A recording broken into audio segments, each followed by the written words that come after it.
अगर हम सुबह तक पैसों का इंतजाम ना कर सके तो? दुनिया खत्म नहीं हो गई, कोई रास्ता ढूंढ लेंगे। अली, क्या पैसों का कोई इंतजाम हुआ? हैप्पी बर्थडे मेरे भाई।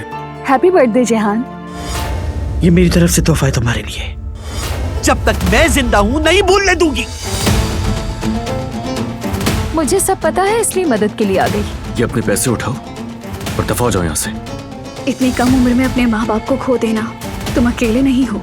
तुमसे माफी चाहती हूँ। तुम्हें माफी मांगने की जरूरत नहीं। इस घर की मालिकन सिर्फ मैं हूँ। तुम कभी भी काराबे नहीं बन सकती। आप इंतकाम को नफरत और रंजिश में बदलना चाहती हैं और इसके लिए उनकी माँ की मौत को भी इस्तेमाल कर रही हैं। मैं आज तक अब तक कोई गम भूली नहीं हूँ, इसलिए इस घर में जो भी मैं कहूँगी वो तुम्हें मानना ही पड़ेगा। कभी नहीं।